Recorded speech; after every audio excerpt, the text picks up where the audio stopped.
This is the time that I almost had sex with a real life succubus.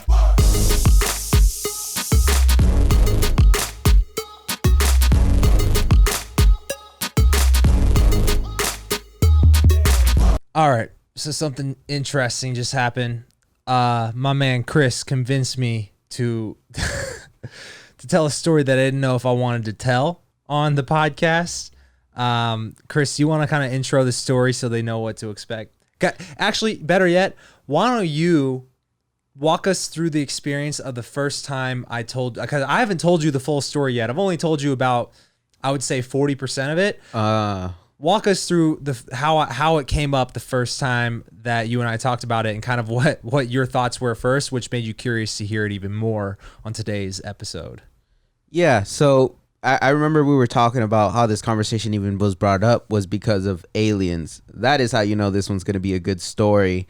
And when you were just telling me about it, talking about different experiences and aliens, for some reason you brought up this one time that you approached a girl at a club in Scottsdale, and it turned out to be something far, far more, what dare I say, demonic about. But for me, I was stunned. I was in awe. I had so many emotions going into it because I didn't know whether to believe you or not. But with with your stories in the past, you haven't lied. So that is what got me really intrigued. Was that most of my stories turned out to be true, and then this one seemed to be so crazy, but I swear it's true. So that's what got you intrigued, huh? Yeah. Okay. So I think it's perfect for a podcast, personally, now that we're doing it, just because it is a little bit of a story. So sit back, relax, and just give me the thumbs up, because we're trying to get the Raw Dating Advice podcast format to take off. And honestly, the more you guys engage with these videos, the more it actually helps out get more guys exposed to the advice that already exists on this channel, as well as my books. So if you guys could leave a comment below, give us a thumbs up, and certainly subscribe if you aren't already, it would definitely help out the show, and you'll definitely get some value out of this. But honestly, this story, it's a fucking story. It's gonna last about probably 30 minutes. That's probably the shortest rendition I've told about it. So anyways, bro, this is the time that I almost had sex with a real life succubus. Now, here's the thing. I didn't know what a succubus was before this story happened. I ended up finding out at the end of the story when I told the story of what happened to my roommates at the time, which I've talked about these roommates before. Like, I used to live in basically in this apartment in Old Town Scottsdale with two other guys who were super big into picking up women. And so we would just go out all the time approaching women and picking up women. So anyways, when I told my roommate this story, he's about my age, and then the other roommate is like he was like 35, 36 at the time. So at the time I was like 26 probably. And I was like, yo, this is what happens. And he goes, she kind of sounds like a succubus. And then I looked up on Wikipedia what a succubus was, because I was like, what's that?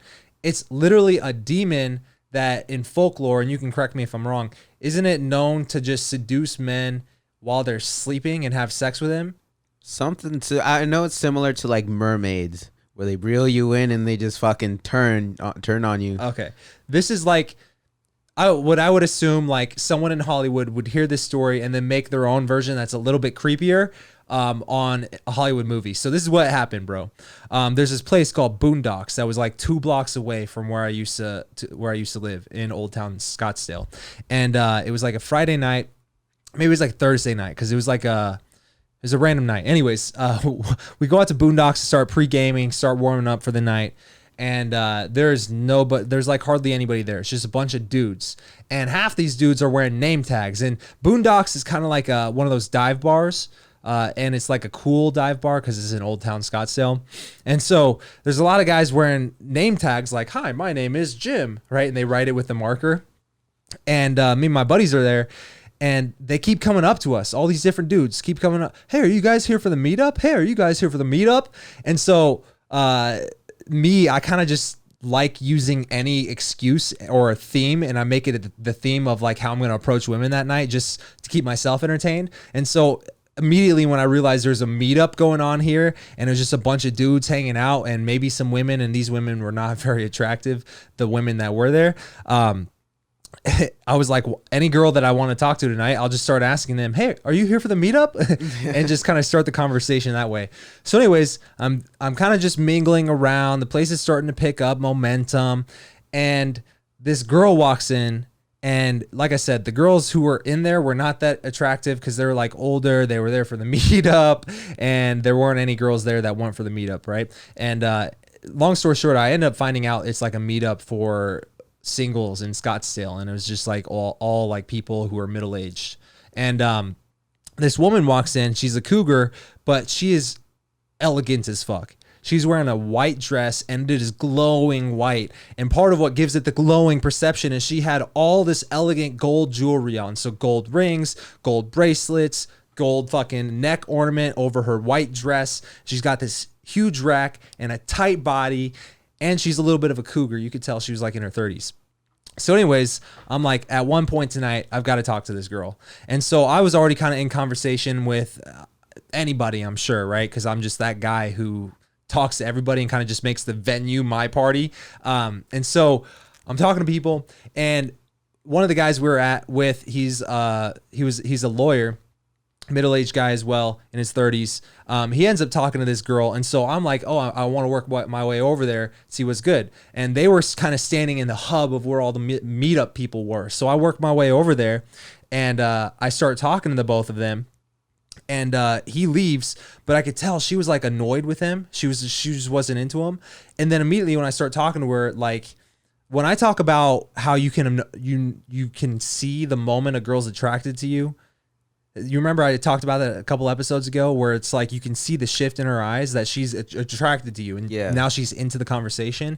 It was like I don't know, shooting layups, bro. Like normally, if it takes me a let's say on a hypothetical scale of 1 to 5, if it takes me a 3 level of effort to try to work my charm and get this girl attracted to me, this was like a 1. It was a fucking layup, right? So the first words out of my mouth, I could tell she was super into me.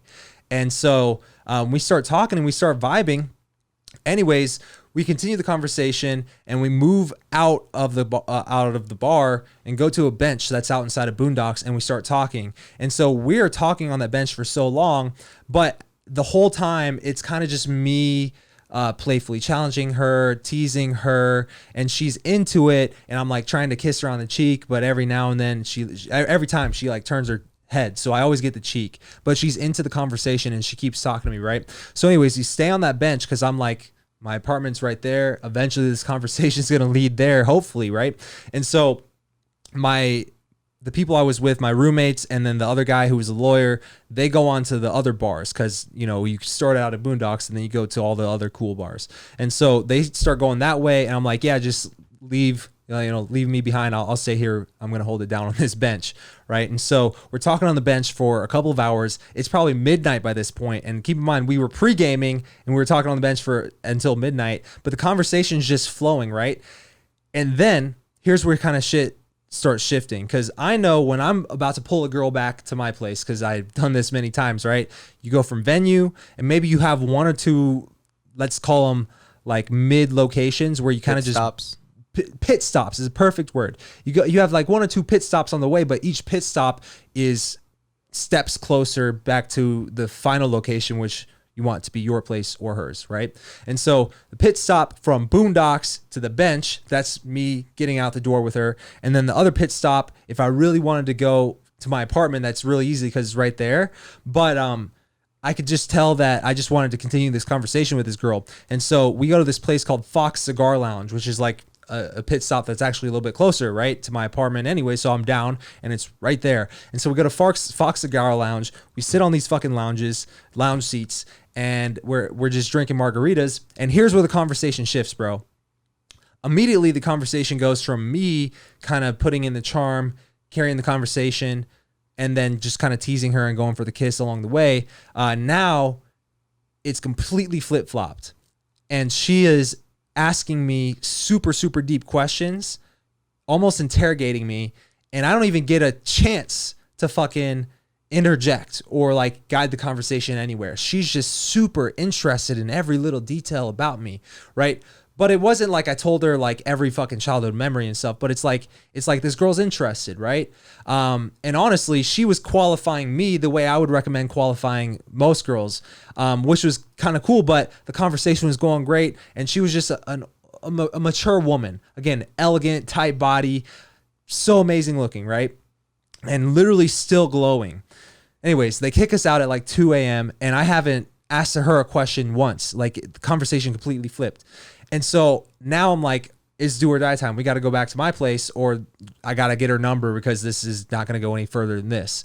And so I'm leaning against her car and kind of just blocking the door because we're still hanging out, right? And I'm trying to get her to kiss me. And she's leaning towards me. I'm leaning back into her car and I keep getting the cheek. She keeps turning the cheek, but I just know like playful persistence. You carry the conversation, get her a little bit more attracted to you, build up the tension a little bit, and then you go for the kiss again. So anyways, I remember there was like, it was almost like when she finally let me kiss her on the lips, it was like a vibe that I got from her that it wasn't like, okay, fine. Like most girls, it would be, okay, I've made this guy earn it enough. And then like you almost got the sense that she was guiding and influencing this situation every step of the way, which is weird because like at this point I have pretty fucking good game. And so I would expect me to be the one doing that shit. And I didn't even realize until I recollected every detail about this after the fact, because this is one of those stories where just like any horror movie, it starts off like all sunshine and roses and then shit goes weird real quick. Right. And so we start kissing. I get one kiss in. She breaks it off early. Normally, I'm the fucking one to pull away first, right? She breaks it off early. And she says to me something that I thought the turning point was when she started asking me questions. This is the turning point. She says, have you ever heard of soul gazing before? Now, this is an intriguing line to say because the only time that I've heard of the term soul gazing in a seduction context is in a dating advice program that was released like a long time ago called the Love Code. And the Love Code was a Jason Capital program where he basically referenced this study where there was like 36 psychological questions or questions that they asked that made someone feel connected with you. And then at the end of the experiment, they would make the people hold eye contact for 2 minutes after they'd been asking each other these 36 questions to get to know each other a lot more. And then they make them hold eye contact for 2 minutes straight. And what they found was they got a bunch of it was like 100 random women and 100 random men, and they paired them up randomly and made them go do this thing, right? And what they found was a significant percentage of these couples who participated in this experiment ended up falling in love and getting married, right? And some of them were actually people who were on the experimenter team that had been trying the experiment too, right? People that you just wouldn't expect that were paired up at random. So the Love Code was when Jason Capital kind of put his own twist and script on it, and he called it soul gazing. And that's how you get this girl after you've been asking each other questions to get her to want to like look at you in the eyes and hold that eye contact for 2 minutes, and it creates that feeling of love. And so I'd known about this dating advice program in the past, and it was really intriguing to me that she said that to me because I was like, I kind of played dumb. I was like, huh, no, I haven't. Tell me about it. And she goes, well, yeah, so it's this thing where you got to hold eye contact for 2 minutes at a time. She's seducing me, bro. That's the moment where I realized she's seducing me, okay? And so the thing that Jason Capital said in that program, I remember, he was always like, the only thing is you don't want to be holding or you don't want to be holding skin contact with her when you're doing the eye contact because it'll just ramp up the emotions even more. And so she's like, yeah, we should do this soul gazing thing. It'll be fun. And so I'm like, okay, whatever. I'm just playing dumb. I'm letting her kind of take over because obviously she's working towards the same thing that I am. And so we sit on this electrical box. There's like green boxes that cover the electrical stuff that you can just kind of set stuff on there outside. We sit on it, and keep in mind, you're not supposed to make skin contact unless you really want to fucking amp it up. She sits on my lap and is facing towards me. And the whole like where it becomes fun is like, now you can't kiss me. Remember, no, don't make any moves. We got to do it. We got to hold it for the 2 minutes, right? She sits in my lap and is facing towards me and right in my face, bro. And And then we hold the eye contact, and about 2 minutes in, she goes in and starts making out with me. Now, we could start kissing, and to me, it was interesting because I was like, yo, this is a complete 180 from the girl who wouldn't kiss me for 4 hours, right? And now she's all about it. And she's kissing me in ways that I've never been kissed before. What do you mean by that? I mean, she's doing things that it's like so weird that you don't know if it's like kinky, like she's got experience, or, oh, this chick's fucking crazy. Like, she would form a lip lock seal with my lips and suck. And I literally felt my chest get the air sucked out of it. She would be like, whew, and like, I would go, like mid make out. And then she would like stick her tongue in and do like this weird stuff and like lick my lips and stuff, and then form a lip lock seal. But like licking my lips, you think it's getting my lips wet to form a tighter seal. You know what I'm saying? I just put two together right there. So she's literally sucking the life out of my chest, bro. This is an important detail for later when I realize that she's a fucking succubus, right? But so anyways, moral of the story is there was a lot of connection there after we did, where she was asking me all the fucking questions, right? Just like in the Love Code. When we got to Cigar Lounge, immediately after, she does brings up the soul gaze, and we do it. We're making out. Now long story short, we kind of, I try to get her back to my place, and she's like, well, I can't go back to your place, but we can go back to my place. And so we drive in her car, we go back to her place, and she also stops. She makes a pit stop on the way back to her place, and she buys toothbrush and toothpaste from the gas station.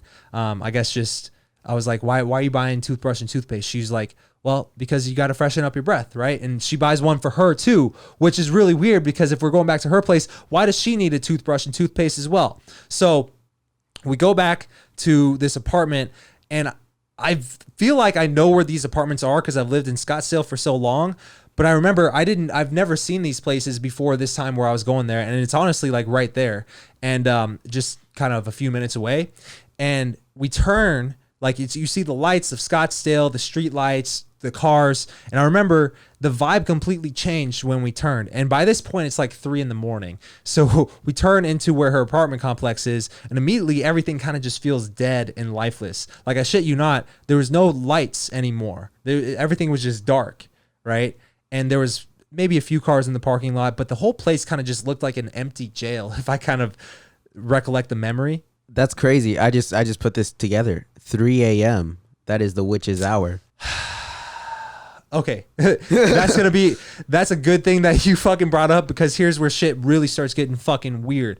So we park, and again, it's just dark. So I'm from Kansas originally, and sometimes if you get in remote parts of the country, it'll be dark. You can see the stars. I just remember this was one of those nights where you could see the stars, like the shit that you can't see when you're in Scottsdale where the lights are, right? And so we park, and we're walking into her place, and as we're walking up, there's this cat that starts walking up towards us. Now it's 3 a.m. and it's a black cat. And I didn't really put 2 and 2 together with the witching hour, but I'm like eyeballing this cat because I'm allergic to cats. And that's a story for another day, because I actually ended up having to go to the ER once because this girl had cats that I had been hooking up with. Anyways, that's another story. But this cat, I'm eyeballing it, and I've actually been known a time or two to pick up a rock and chuck it at the cat so it won't come near me, right? So she actually stops and talks to the cat, bro. 3 a.m., the cat's walking up. She stops and has a full-on conversation. And I'm not talking like the way I would talk to my dog Tucker, like a normal dog owner. She's having a conversation with it.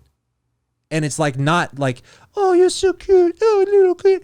It's like, oh, how are you? Oh, no way. Like, tell me more. Like, that kind of shit, bro.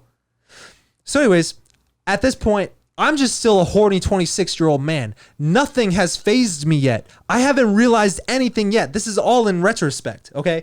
So, talk to the cat. Cool. Anyways, at least we're going to go upstairs to your apartment and probably get this on, right? So, we go back up to her place. And immediately I walk into her place, and I felt like the whole apartment complex was dead before, like a fucking empty jailhouse. We walk into this fucking apartment, and it looks like someone put furniture in there just to have a apartment as like a kind of like a model, like an apartment that had just the bare bones furniture. I remember the wall kind of just looked lifeless. It had nothing on the wall. It was actually bare brick. But I think that was like a styling choice of the apartment. But then there was this couch, just like this random ass couch, no other furniture really. But then to my left, right when I walk in the door, a giant ass dining room table, candles that have never been lit, and what is it? 3, 6, 8 seats that are fully made with like the 3 plates, the 4 forks, the knife, the champagne glass, the side salad plate. Ready for a dinner. It's perfectly set. And I was like, okay, this is a little bit weird. We walk in and she obviously does good, what you would recommend. Hey, do you want something to drink? You want some food? Are you hungry? Great. So I was like, yeah, I'm hungry. She goes, okay, go look in the fridge. I think I have some veggie patties. And she goes into her room and she's changing out of this elegant jewelry. Actually, she's not changing yet. I think she just went to the bathroom. So I look in her refrigerator and there's nothing in there. Not a damn thing. It's empty. I look in the freezer. The only thing in the freezer is 1 box of veggie patties, bro. Like literally that the fridge had not been used. Okay. Even this isn't phasing me at this point. And I'm like, yeah, I see the veggie patties, but it's like, it's all you got. And then she also had like some soda water on the counter and vodka, like to make me a drink. So she made me a drink, was soda water, vodka, and then we cooked the veggie patties. And then we sit down at her freshly made dining room table with candles that had never been burned. And she lights the candles and we sit down and eat the veggie patties. And bro, me and her just chow down on veggie patties. And if there's one thing I can remember, those veggie patties were bomb. And so I just remember she was still wearing the elegant jewelry and the dress. But immediately after we get done eating veggie patties, it's like 3 a.m. She like, her energy completely changes. And she kind of just like does this, hey, I'm going to go in my room and change real quick. And she hops and skips like a fucking leprechaun into the fucking room and comes out and she's wearing like a normal girl t-shirt and jeans. But I'm thinking, wait, aren't we supposed to be like kind of taking clothes off, not putting on whole new outfits, right? And so, but I'm just kind of going with the flow. And that's like the thing that, you know, any guys listening to this, if you're pulling a girl back to your place, you don't realize that that's also kind of where the game starts as well. Like when you get her back to your place, it's not always automatic. Sometimes it is, depending on the mood and kind of the circumstances, but oftentimes you might spend another 3-4 hours talking before anything actually ends up happening. So anyways, I'm just kind of going with the flow here. She puts on that and she goes, hey, let me show you something on the back porch. And so she's like, I want to show you the stars. And so we go on the back porch and she starts busting out this star chart and she's showing me the stars. And this is kind of like, it's like a romantic date that I almost feel like she's trying to woo me, you know? So she's showing me the stars. She's like, oh, look at this constellation. And I love space. You know, we were talking about aliens. This is how the whole succubus story came up in the first place, right? But I remember the detail when we were talking at Fox Cigar Lounge at this point where I'm literally trying to undress. I'm trying to take off my shoes, right? So I'm like, how do I do this? For some reason, I remembered at Fox Cigar Lounge when I told her what I was in school for at the time, you know, this is right after close after I dropped out of dental school. She told me she went to school and in school she learned how to read toes. And I'm like, wait, like reading toes? And I think part of why she said that is because I was like touching her hands. I was like, oh yeah, I'm a palm reader. I can read your palms. And she's like, oh really? No, I can read toes. And so I was like, toes, I've never heard that one. And I thought she was joking, but she was like dead serious. And so at this point during the stargazing, I'm like, okay, enough's enough. Let's start, you know, let's try to get this going. And so I'm like, hey, do you remember you told me you could read toes? And she's like, oh yeah, do you want me to read your toes? I'm like, sure. She goes, okay, let me go get some lotion. Go sit on the couch and take off your shoes and socks. I was like, oh, this is legit. She's getting out lotion too. She's about to massage my feet. So I sit down on the couch and I'm thinking to myself, I know how this works. People who try to read you, they're trying to read your body language, your micro expressions to try to see what's going on with you. And they like kind of gauge how your reactions are to see what they want to say next, right? And so I'm thinking to myself, I'm not going to give this girl anything. I'm going to sit back and I'm just not going to make a single expression on my face. And honestly, I haven't told this girl. I've told her, she asked me a lot of questions, but it's not like I opened up about personal details about my life. You know what I'm saying? So anyways, she takes out, like, my socks are off. She starts massaging my feet. She gives me like a little quick warm up massage, and it was nice. And then she looks at my toes and she's like this, bro. Looking at my toes like that. And I'm leaning back and I'm like, I'm not going to give this girl anything. And she did not look at my face once. She didn't look up. She was on her fucking knees, just fucking studying my toes like this. And I'm like, okay. And she's telling me, okay, this toe represents this and all these toes represent this. I was like, okay, interesting. And it was like things like financial success, your future, you know, your lifeline, you know, your fucking, all the different things about your life, different aspects. And there's like 10 things, and the right foot represented something and the left foot represented something. So this was like something that she was serious. It was clearly not a joke. If it was a joke, it was very elaborate the way she was describing it.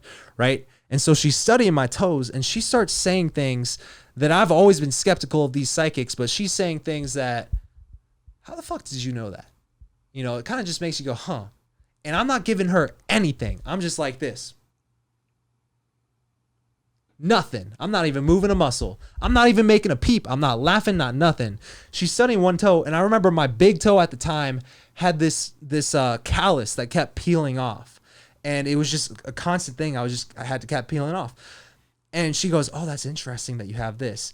And in my head, I'm like, I play basketball all the time. It's normal, you know, whatever. And she's like, "Well, this is the toe that represents your like family and social life. You had a big change recently." What? And she's like, "Did you like drop out of school or something?" I was like, you know, I'm trying to not give her anything. She goes, "Yeah, it looks like you like, I don't know, you like either stopped your job or you dropped out of school and then you lost your whole social circle and you kind of just started out fresh." And I don't know, but the next toe says that it's going to work out because it's like, I see a lot of like financial success in your future. I'm like, the fuck? This bitch just told me that I dropped out of dental school and started a whole new social circle. So here's the thing why that's crazy. I didn't tell her that. Secondly, what the fuck does me stopping my job have to do with starting a whole new social circle? I literally didn't talk to anybody that went to my dental school or that I was friends with when I first moved here, when I dropped out, because I literally started fresh. And she was telling me these types of details that I'm like, if she was really just trying to read my body language, there's no way that she would have gotten that shit. But I mean, she was saying a bunch of stuff like that. And so I'm like, okay, this is weird. So anyways, I'm like, okay, cool. Toe reading. Let's go to the bedroom. And so we go and we're making one more drink before we go to the bedroom. And she had this essential oil kit on her counter. It was like one of the few things that was in this apartment. Essential oils with like 50 fucking little jars of essential oils. And I'm like, "Hey, what are these? Are these like those essential oils? Do you like cook with these or whatever?" She goes, "Oh, it's a game. Have you ever played the game?" And I was like, "No, what's the game?" She goes, "Okay, so here's the card that describes all the essential oils. You pick a card and then you read the description, you get the oil that you picked, and you put a drop under your tongue. Fun." So she's like, "I'll go first." So she did it. She picked the card. She put the oil under her tongue. She ate the oil. She's like, "Okay, now you go." And so I pick a card at random, and I get the card, the Star of Bethlehem. Do you know what the Star of Bethlehem is? No. The Star of Bethlehem is the star that the shepherds saw when Jesus was being born, and it led the shepherds to Jesus being born. So anyways, Star of Bethlehem is like a biblical reference. So I'm like, okay, Star of Bethlehem. I read the description. I'm looking through the essential oil kit. I'm looking for this oil. I'm like, "Yo, I can't find it. Where's the Star of Bethlehem?" I don't know. It seems to be missing. And she's like, What are you talking about? It can't be missing." I'm like, "I don't know. Can you find it? I can't find it." And she starts looking. She goes, "Oh, this is a brand new set. How's the Star of Bethlehem missing?" And she can't find it. And so here's where I'm like, yo, the only fucking oil missing is the one that has a biblical reference. Here's where I'm like, that's a little weird that the only one fucking missing is the one that's from the Bible. This chick is like freaking me out. And so now I'm starting to put two and two together. This chick talks to cats. This chick just had a fucking weird ass fucking dining room table, and she read my toes. But I'm still horny and I'm trying to get laid. So so then she goes into the bedroom, and I realize this chick is going to change her outfit again, because I go in the bedroom and she's in her closet. And so I walk in, and I'm walking in, and I'm just going to start making out with her. I'm going to put her on the bed, right? And when I see her, she's in her fucking closet, and I look in her closet, and I see the clothes that are in there. And here's what immediately stood out to me. Every outfit in the closet was hung up, firmly pressed, wrapped in plastic, like it just got back from the dry cleaner. Every outfit. And all the clothes were like old lady clothes. The only outfits that were not in plastic were her elegant white dress and the one she was wearing. And she was looking for another outfit to unwrap and fucking put on.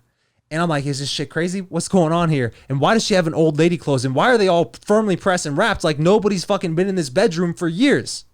So, I'm still horny. I'm still trying to get laid. So I start making out with her. I put her on the bed.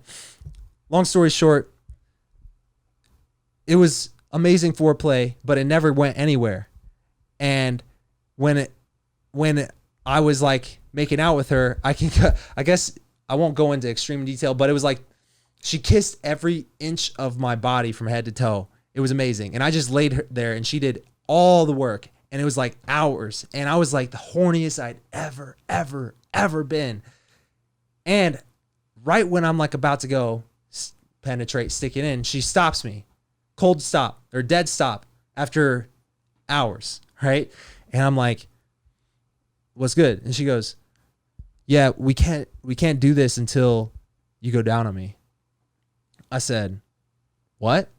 She goes, yeah, I just have like this rule where I won't have sex with a guy unless he goes down on me first. And like, if a girl says like she has a rule, like a normal girl, you go, oh, it's just like, you know, the way she likes to do things. The way she said it, it was like with the tonality of like, this is a life code I have. I can't do this unless you go down on me first. So she was like dead serious. Yeah, dead serious. Like it's her thing. Like it's her thing, right? Here's the other thing that I didn't mention. She has a tattoo that covers her entire back, and it looks like a tail coming out of her butt crack, and it's a tattoo that goes down into her butt crack. And every time I asked her, this chick was the best at deflecting questions in a way to where when you ask her a question that she doesn't want to answer, you would almost forget that you asked the question just with her answer. And so I'd probably asked her, and I remember this in retrospect, 4 or 5 times, hey, what does that tattoo represent? What is it? And she would always just kind of be like, oh, you know, this thing, you know, anyways. But like she would do it so seamlessly that I wouldn't even realize that she never answered the thing. But it was always like some play, oh, you know, like, but she never answered it, right? So anyways, I'm like, okay, well, whatever. I don't know. It's kind of weird. I don't like to go down on women unless I get to know them. And I only told her this because I had a scarring experience in Vegas shortly before this, where I went down on a woman who was on her period, and when you turn on the lights, it looked like a murder scene in the bedroom. Jesus. And she actually didn't tell you any of this, like beforehand? The period girl. No, this is a girl in Vegas that I went home with, or back to her hotel room with, and then she had the audacity to go, why you make me bleed? And then she kicks me out. And then, so anyways, so that happened. Mm-hmm. And so I was like, yeah, I don't know if I feel like I'm still a little bit traumatized from that. So also just the way she was like, no, you have to do this. I almost just didn't want to do it just for that reason. So I didn't, and she wouldn't let me, take it any further. Yeah. We never went any further, but we did talk. And we were probably talking because I'm thinking eventually she's going to get horny and let me do this. So we're talking, and she's telling me about her whole childhood. And her whole childhood revolves around her. She's like, I've never told anybody this, but I was actually a escort for billionaires. And I would take billionaires around. I would get traveled around the world with these billionaires, and they would do these sexual acts on me. And that's what she told me she did to make hella money. And now she's like an ER nurse, and she went to school to become a nurse in the ER or whatever. But anyways, she also said, because I asked her like, well, what made you kind of go down that route? And she was kind of telling me like, oh yeah, like my whole life I've craved my dad's approval. Like I always felt like I never got any approval from my dad. I'm like, oh, this is classic daddy issues type of girl. And so I was like, what you described to me is like what people would classify as daddy issues, right? And she goes, no, I don't think so. And she's like telling me all these stories about her dad was super strict and she never got his approval. Long story short, her dad's the fucking devil, bro. She didn't tell me that, but I put that together and it would only make sense, right? So anyways, we never end up having sex. But I just got this weird feeling the whole time because I ended up sleeping there because it was like 11 a.m. by the time we stopped like all the foreplay, the drinking, the hanging, the talking or whatever. And then we fell asleep for a few hours before she drove me home. But I don't know why. I just kind of got the weird vibe when I was trying to fall asleep that morning and the sun's like kind of shining through the windows. I was like, is there someone else in here? Like I felt another presence in the fucking apartment and I kind of started to get scared, bro. And I was like, yo, I don't know this chick. And everything's starting to add up. Like the fucking cat, the fucking Star of Bethlehem, the daddy issues, the tattoo, the toe reading, and the fucking dining room table, bro. And the apartment that looks like it's never been used and the old lady clothes in the closet. And I just kind of was like, I don't want to deal with this. And I fell asleep, woke up. She drove me home. I'm telling my roommate about this. And he was like, well, did you bang her? I was like, no, she wouldn't because she wouldn't let me go unless I went down on her. And I just didn't want to do it because she was so adamant. And also I didn't tell you this, the fucking lawyer who she was talking to before I started talking to her, he's a guy who was into picking up women too. And I would actually say his game was pretty similar to mine verbally. And she was like, kept bringing it up while we were talking, like that lawyer guy, I just hated that lawyer. I don't know why, I just hated him. And she was like, she hated him. She would tell you this. Yeah. And I was like, why do you hate him? Because in my head, I'm thinking he's basically like me. Like we're both trying to pick up women and we both have similar game styles. So why do you hate him? And I was like, you realize like we're kind of similar. And she goes, yeah, I know. But I was like, but you like me? She goes, yeah, I don't know. I was like, but why do you hate him and you like me? And she goes, I swear to God, she looks at me, she studies me, and she goes, I don't know, you're just younger. Bro, I had more life for her to suck out of me. And this also fucking goes back into the fucking, where she's literally forming a lip lock seal with my lips and sucking, and I felt like my chest was like, yeah, you know? And so I'm telling my roommate this, and he goes, yeah, bro, I don't know, she sounds like a succubus. And he said it kind of jokingly. Wikipedia succubus. Let me look up Wikipedia on succubus right now. Let's see if I can find this. What have you always thought of what a succubus was? Some creature that like turns into like a witch and just has claws, and she just something like along those lines of where she transforms like a werewolf. All right, click on Wikipedia and succubus.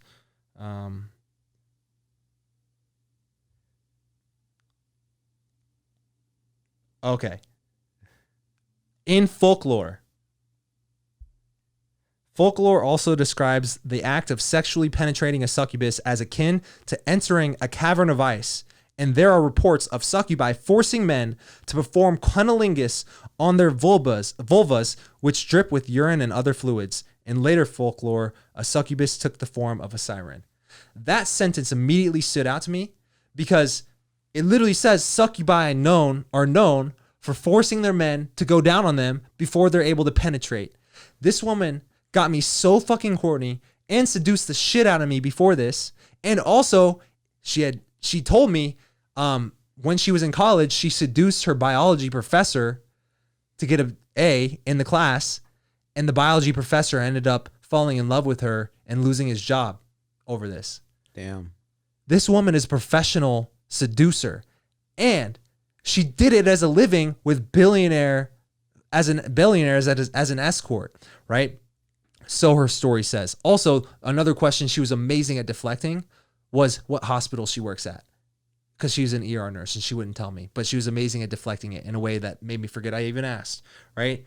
And so I don't know, man. That's the time I almost took it up with a succubus. Now here's where it gets even fucking crazier. She texts me the next day. I don't have the text right here, but I'm going to look it up and I'll fucking flash it on the screen so you guys can read it. So like pause here in a second when I flash it up and read it and then come back.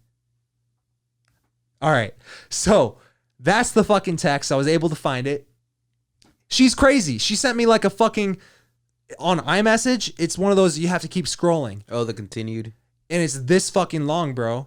And it's just poetry. It's like your body is like a snow globe and I've never connected with someone like you. And she's using emojis like the blizzard emoji and the fucking this like weird like blue circle spiral like and like the dripping wet emoji, like all these fucking blue weird ass fucking emojis.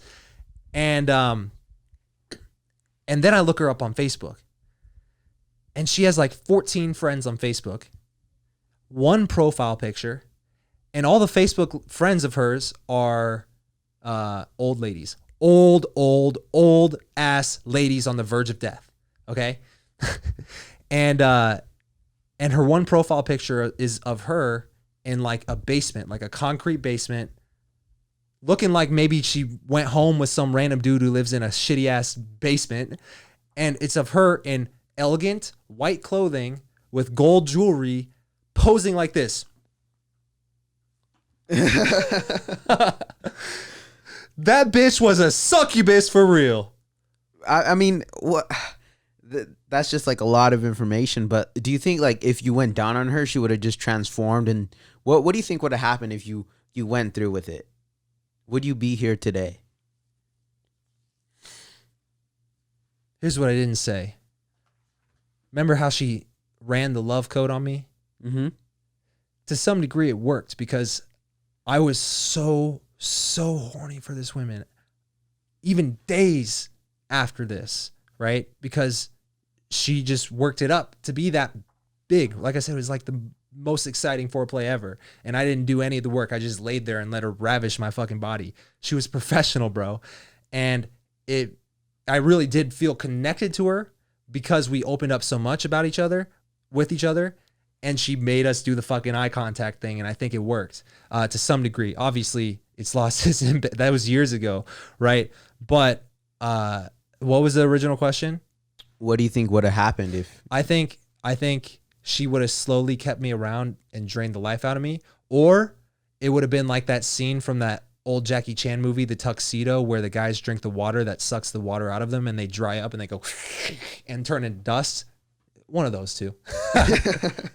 So, by the way, what card did she pull when you guys were playing the essential oil game? I don't remember, bro. That's a good question. I have no clue what card she pulled, but I remember not thinking much of it because, like, my roommate before this, he had something called oregano oil, and I think it was because he had like a sinus infection or something, and so we all tried the oregano oil. Shit's like really strong, and so that's how I knew what essential oils were. I didn't really know much about them. So I just didn't think much about it until I realized the only one missing out of a brand new box set, so she claimed, was the one that had to do with the biblical reference. That's insane. Yeah. What else stood out to you about that story? One of the biggest things I think is just more or less of like how she was able to seduce you and flip the script just like what seems like in a matter of just like seconds, from being like this hard to get to like trying to seduce you. Like, yeah, I know you were like horny at that time, but when you were like, but I know you said you felt a presence in the room. Yeah. Like at that time, were you kind of connecting the dots there? Yeah. Because like I said, when I got back to my place, I literally, as I was walking into my apartment, it was like a Sunday morning, it was like, cause everybody went out the night before. Right. So I was getting back to my place and I got back. It was like, because we slept in until like 3 p.m. the next day. So we both arrived to the apartment at the same time, and I had already been processing a lot of this, and I just wanted to get home safe. And I told him about this, and that's when he told me, oh, she sounds like a succubus. So yeah, I think the processing started because when we were about to fall asleep, like she took like magnesium and all these fucking things to help her fall asleep. And I just didn't need any of that. I just was already tired. And it was almost like, you know how when the air conditioning comes on in your place and it kind of like the doors shake a little bit, you know, Mm-hmm. It was kind of like something like that happened, and the door moved a little bit. And that's where I was like, yo, it might have been the air conditioning, but who the fuck knows? Like what, there could be someone in here that's trying to kidnap me. You know, this could be a fucking scheme, but there was nobody else in there. But I've always kind of had the ability to feel stuff like that. Even as a kid, I had a lot of like supernatural stuff happen to me, and I'll talk about a lot of that at Raw and Relentless eventually, I'm sure. But I've always like had the ability to where when I walk in the room, sometimes I'll walk in particular rooms where I'm just like, I don't like the energy of this room. And like, I get creeped out. One of those rooms where I had a supernatural, probably the last one that happened to me, I actually talked to you about it. It was like something that actually a lot of people see on the internet called the Shadow Man. I swear I saw the Shadow Man was in this fucking room. But before we moved into this house at the Lake of the Ozarks, when I was in high school, my dad had this big ass lake house at the Lake of the Ozarks, just like the Netflix show Ozark, same lake. And we had our own boat and everything. And we were looking for a house to move into there. And it was a nice house, definitely like Cribs worthy. I would say like MTV Cribs worthy. But when we were trying to pick out what bedrooms would be ours, there was one bedroom at the end of the hallway that when we walked in, I was like, whatever we do, if we move into this house, I do not want this fucking bedroom. I don't know why. Every time I went in there, I just felt weird, like a tightness in my chest, and my stomach kind of felt like, you know, like something bad's about to happen, you know? And when we fucking buy the house and move into that house, lo and behold, they forced me to make that my bedroom. And I was pissed, bro. And I started seeing this every night when I'd go to bed. I would turn off the lights, and it was like I'd have the TV on, and I'd turn off the TV. And right when there was no light in the room, outside the window, which was about 20, 30 feet off the ground because it's built on a hill so it can go down to the lake, you see trees blowing in the background, but then a silhouette of a man wearing a fucking wide-brimmed hat just standing there, over there, just staring at me, bro. And I guess I'm already into the story, so I might as well kind of finish it. I'll go into more detail later on Raw and Relentless, potentially, if you guys want to hear more. But I always knew, because I saw it every time I turned off the lights, and I never told anybody about it. But I was like, the moment I tell someone about it, I just know it's not like it's going to disappear. And I try to show it to someone, it's not going to be there. I just know it. So for at least a year straight of living in that house, I would turn off the light, confirm it was there. I'd be like, all right, one of these days. And it would just be there, and it never moved. But during the day, I would see, like, if I was on a different level of the house, I would like kind of turn. I would see out of the corner of my eye on a different window that's also high off the ground, like a silhouette of a man wearing the same hood, walk past the window real quick. And it would always be in the corner of my eye. And so that would happen during the day. At night, the lights were off. I would see the silhouette in the fucking window. And for a year, I would always confirm it was there. I would experiment with the different lighting to see what would make it show up. I would go out and study the trees during the days to be like, yo, could some of these trees look like that? But at night, you would always see the silhouette, and then the trees kind of just moving in the wind behind it, you know, but the thing never moved. And so one time, my best friend, who I'm definitely going to have on the Raw and Relentless podcast one day, because he's the guy who I always talk about in the dating advice videos, where he would always hook up with all the girls that I ever had a crush on. He's with me at this lake house, and I'm like, I'm gonna make today the day I fucking tell him. So we're the night before, and even that afternoon when I decided to tell him, it was dark enough in that room where I was like, all right, turn off the lights. I see you. All right. So I ran down. I was like, hey, Bobby, I'm going to tell you something. It's going to sound crazy, but I know when I tell it to you, and here's what's going to make it sound even crazier. When I try to show you, it's probably not going to be there anymore. I can just feel it. And so he's like, okay, tell me. I was like, and just so you know, this has been something that I've chosen not to tell anybody for at least a year, because I know it's going to work out like this. He said, okay. And he said, tell me about it. So I told him about the fucking man, the shadow, the silhouette, the fucking thing crossing the window, the fucking thing standing there in the dark. He goes, okay, let me see it. He's intrigued. So we go up where this was on the dock. We go up into the house, into the fucking, walk to the end of the hallway, go into the bedroom. It's not there. And I never saw it again. And from that day forward, it was never there, even at night, ever. It was never there. That's some X-Files type shit, man. Like, what do you think was the purpose of that? Like, what? I'm just so intrigued because personally, I still, part of me still doesn't really believe 100% in like ghosts and the supernatural. So it's kind of interesting to hear other people's stories. Mm-hmm. And so I was like, what do you think the purpose is? Like, why do you think you're there? Like, whatever it is that's showing up to you is happening to you. Why do you think it's choosing you? I think just as a kid, I was more susceptible to it for whatever reason. Because I'll always remember this when I was in first grade, and you know how like that's when you start to learn how to read a little bit and how to write sentences.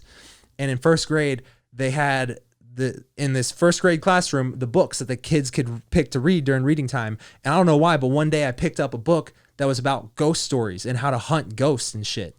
And it was talking about like this car that had an ex-mobster get killed in it, and it turned into a rental car in the future, and people would report renting the car and looking in the rearview mirror, and there was a man in the back seat staring at them, and then they'd look in the car and there was nobody there. And so I would read these stories as a first grader because that book was in the fucking library, and I happened to pick it up one day. And I remember it even told you like what to do if you ever came across a ghost. It said, I remember this story as a first grader. I read it in the book. It said, if you're ever crossing the street at night and there's a ghost crossing the street, cross to the other side of the street, and also make sure to keep a piece of bread crust in your left pocket because bread crust in your left pocket detracts ghosts. Okay, so I read that book in first grade, and I had a lot of weird shit happen to me where I could sense like energy in the room, or I've actually seen and heard a few things multiple times in my childhood, but I don't want to get too deep into that. But yeah, succubus, I'm pretty sure are real, and that shadow man, I don't know if that was real, but it definitely freaked me the fuck out. Yeah, and I just had a question towards when she was reading was sucking the life out of you. When you guys were making out, did it feel good? No, it felt like someone breathed. It felt like the air was getting pulled out of my chest. It was weird. Yeah, I bet she was sucking the life. She was getting a taste. Yeah. So I don't know, guys. We're about 50 minutes in, and honestly, it's been a little bit different of a podcast that you'd even see on the Raw Dating Advice channel. But I thought it'd be interesting just because I've told this story to a couple of close friends as well as Chris. And every time they're like, dude, how cool would it be if you told that on your Dating Advice channel? And I was like, you think guys really want to hear about actual stories, like weird stories, like even from me taking action in my dating life like that? And they're like, yeah, hell yeah, it's entertaining. So if you guys liked just kind of like seeing this different side, if you guys want to hear more stories from my own past, especially ones relating to my dating life, give this video a thumbs up, and also subscribe if you aren't already. And if you haven't subscribed to our actual new podcast coming out soon on a second channel, my second channel called the Raw and Relentless Podcast. Oh, shit. This fucking foam is getting thrown at Chris. The succubus hurt us. I know, the succubus. Yo, I was asking too many questions. You asked too many questions, bro. Fuck. Yo, so go and subscribe to Raw and Relentless. The link is down below this video.